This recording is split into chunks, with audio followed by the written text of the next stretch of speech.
గత ప్రభుత్వ హయాంలో చాపారం పంచాయతీ పరిధిలోని 4 కోట్ల రూపాయలు విలువ చేసినటువంటి ఒక స్థలాన్ని భూ యజమానికి తెలియకుండా తప్పుడు డాక్యుమెంట్లు సృష్టించి సాక్షాత్తు మాజీ స్పీకర్ తమ్మినేని సీతారాం తనయుడు నాని రిజిస్ట్రేషన్ చేసుకున్న విషయం రూరల్ పోలీస్ స్టేషన్లో కంప్లైంట్ నమోదు కావడంతో పోలీసులు ఇన్వెస్టిగేషన్ చేశారు.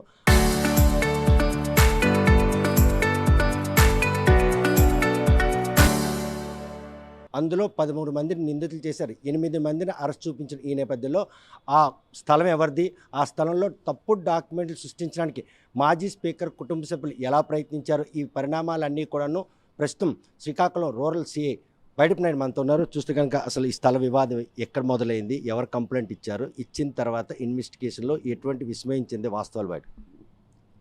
అందరికీ నమస్కారం.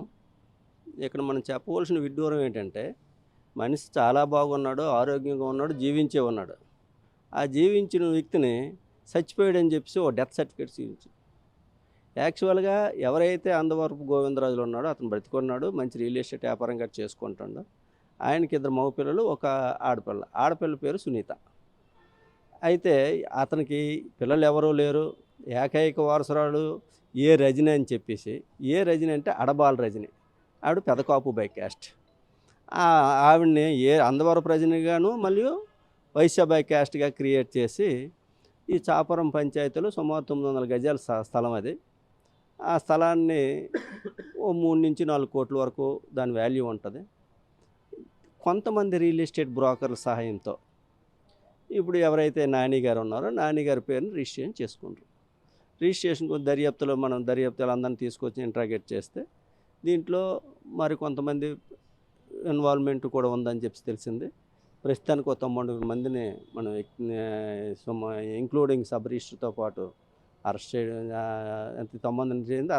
ఎస్ఆర్ఓని అరెస్ట్ చేయడానికి పర్మిషన్ కూడా అడుగుతాము, ఆవిడని కూడా అరెస్ట్ చేస్తాము. ఇంకా దర్యాప్తు ఇంకా చేయవలసి ఉంది. ఇంకా అంటే ఫిర్యాదు ఎవరు చేశారో, ఆ ఫిర్యాదు చేసిన తర్వాత ఈ ఫేక్ సర్టిఫికెట్ల క్రియేషన్ వెనక ఎవరున్నారు?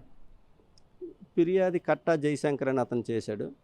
ఏం చేశాడు, మా నాన్న 1988-92లో ఆస్తులు కొనుక్కున్నారు. మేము ఉద్యోగరీత్యా మరియు ఆరోగ్యరీత్యా మేము హైదరాబాద్లో ఉన్నాము. మేము హైదరాబాద్లో ఉన్నంత మాత్రాన మా ఆస్తులు ఎక్కడేమో మాకు సెక్యూరిటీ లేదా, మా ఆస్తులు దోచుకుంటారా, దీనిపై దర్యాప్తు చేయండి అని చెప్పేసి పై అధికారులు రిపోర్ట్ చేయడం జరిగింది. పై అధికారులు అంతా ఎంక్వైరీ చేశారు. ఎంక్వైరీలో నిర్ధారణ అయింది. అయిన తర్వాత దాని ప్రకారంగా మన దర్యాప్తు సాగుతుంది. అంటే అందవరపు గోవిందరాజులు కుమార్తె పేరున ఆ ఆస్తి ఉందా అని నిర్ధారణకు వచ్చిన తర్వాత ఏ రజని ఏ 2 కలిపి ఉన్నాయి కాబట్టి ఇంటి పేర్లు మేర్చి తప్పుడు డాక్యుమెంట్ సృష్టించడంతో పాటు ఈరోజు ఆవిడకి ఒక డెత్ సర్టిఫికేట్తో పాటు కూడా ఫ్యామిలీ సర్టిఫికేట్ కూడా పొందారు. ఈ ఫోర్జరీ వెనక పాత్రదారులు సూత్రులు అంటే దీంట్లో ఈ కట్ట కనకలింగేశ్వరరావు అతని భార్య విజయరాణి ఏదైతే లింక్ డాక్యుమెంట్ను ఉపయోగించి అప్పుడు రిజిస్ట్రేషన్ చేసుకున్నారో అదే లింక్ డాక్యుమెంట్ రావాలంటే గోవిందరాజుని చంపేయాలి. గోవిందరాజుని చంపేసి అతనికి ఏకైక కొడుకులు గట్ట ఉన్నారైతే మళ్ళీ ఆస్తుల మీదకి వెళ్తారు. అందువల్ల ఏకైక వారసులు కూతురిని చూపించాలి. అందువల్ల ఆ కూతురిని చూపించి ఇప్పుడు ఏ అనే ఆధార్ కార్డుతో ఏనే ఉంది, దాని మీద అడబాల కానీ ఇంకోటి కానీ ఇంకోటి లేదు. ఆ ఏనే ఆవిడతోనే ఇక్కడ రియల్ ఎస్టేట్ బ్రోకర్ చేస్తుంటాడు. ఆడు కూడా సుమారుగా ఆడి ఫోన్ గట్టి వెరిఫై చేస్తే ఒక 70 ఆధార్ కార్డులు ఉన్నాయి. ఒక 70 కేసుల్లో సాక్ష్యంగా కూడా సంతకం పెట్టాడట. అవన్నీ వెరిఫై చేయాలా, ఇన్వెస్టిగేషన్ చేస్తున్నాం. సాక్షి సంతకాలు పెట్టిన దాంట్లో మాజీ స్పీకర్కి సంబంధించిన కాలేజీ స్టాఫ్ కూడా ఇన్వాల్వ్ అయినారు. నిజమే. దీంట్లో మరీ దారుణం ఏంటంటే, సాక్షి సంతకం ఐడెంటిఫైడ్ విట్నెస్ అంటే దాని అర్థం ఏంటంటే, ఫర్ ఎగ్జాంపుల్ మీరు ఉన్నారనుకోండి, మీరు నాకు తెలుసని, ఆ భూమికి కూడా మీరే ఓనరని అని తెలిస్తేనే సంతకం పెట్టాలి.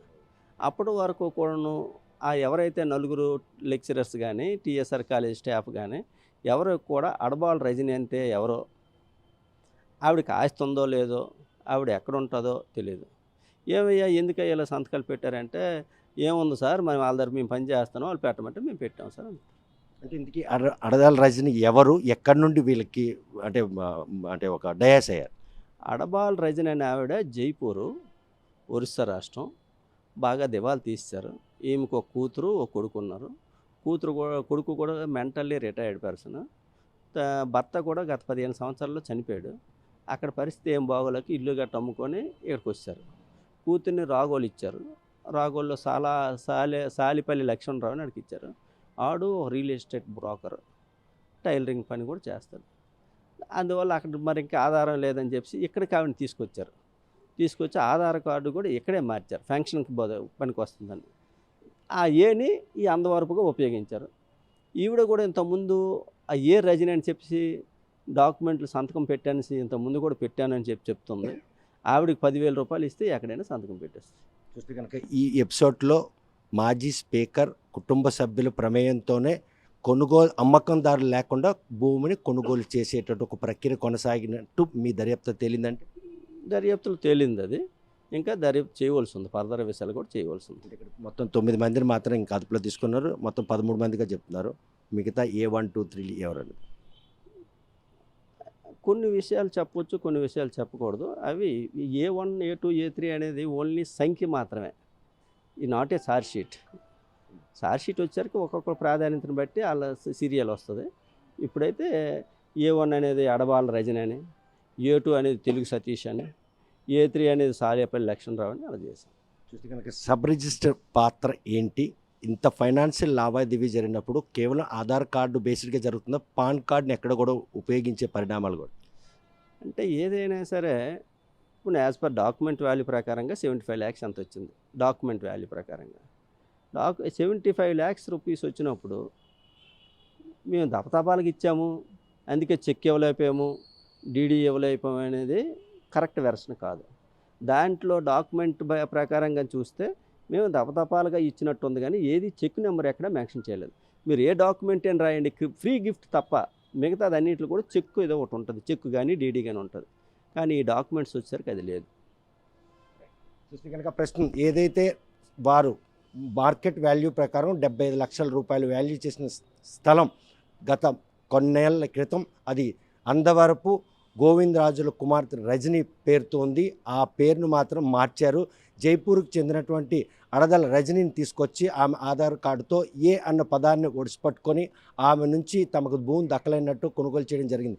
ఇందులో సాక్షులు కూడాను గుడ్డిగా, అంటే మాజీ స్పీకర్ తమ్మినేని సీతారాం భార్య వాణి, అదేవిధంగా తనయుడు చెప్పిన విధంగానే సంతకాలు పెట్టామని చెప్పి వాళ్ళు కూడా విచారణలో స్పష్టం చేయడం. ఈ పరిణామాలన్నీ కూడా సుమారు 4 కోట్ల రూపాయలు విలువ చేసిన స్థలాన్ని అమ్మకందారులు లేకుండా కొనుగోలు చేయడంలో మాజీ స్పీకర్ తమ్మినేని సీతారాం కుటుంబ సభ్యులు చేసినటువంటి ఈ ఆకృత్యం పోలీసులు మాత్రం ఎండగట్టారు. కేవలం శ్రీకాకుళం రూరల్ పరిధిలో ఎవరైతే తమ తాతల దగ్గర నుండి కొనుగోలు చేసి తమకు దక్కలేనట్టు భూమిని అంటే కొల్లగొట్టారు మాజీ స్పీకర్ అని చెప్పడంతో పోలీసులు మాత్రం లోతుగా దర్యాప్తించి ఇందులో సబ్ రిజిస్టర్ను కూడాను భాగస్వామ్యం చేశారు. ఎందుకంటే తప్పుడు డాక్యుమెంట్లు, బతికున్న మనిషిని చంపేశారు, ఆ చంపిన డాక్యుమెంట్ ఉంది. మరోవైపు ఫైనాన్షియల్ లావాదేవీలో ఎక్కడ కూడాను ఆధార్ కార్డుని పరిగణనలు తీసుకున్నారు తప్ప పాన్ కార్డుని ఎక్కడా వినియోగించుకోవడం, క్యాష్ లావాదేవీల్లో కూడాను ఎక్కడ కూడా చెక్కులు లేకపోవడం. ఈ పరిణామాలన్నీ చూస్తుంటే కనుక ఈరోజు మాజీ స్పీకర్ తమ్మినేని సీతారాం కుటుంబ సభ్యులు 4 కోట్ల రూపాయల స్థలాన్ని కొల్లగొట్టేందుకు చేసిన ప్రయత్నంలో సుమారు 9 మంది నిందితులుగా చేరి అరెస్ట్ చేశారు. మిగతా వారి కోసం ఇంకా ఇన్వెస్టిగేషన్ జరుగుతుందని సిఐ స్పష్టం చేస్తున్నారు.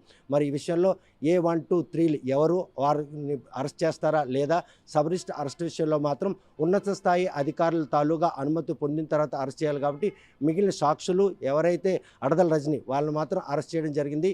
ఈ భూ లావాదేవీల విషయాల్లో మాత్రం పెద్ద దుమారం శ్రీకాకుళం జిల్లాలో రేగింది అనడంలో ఎటువంటి అతిశక్తి.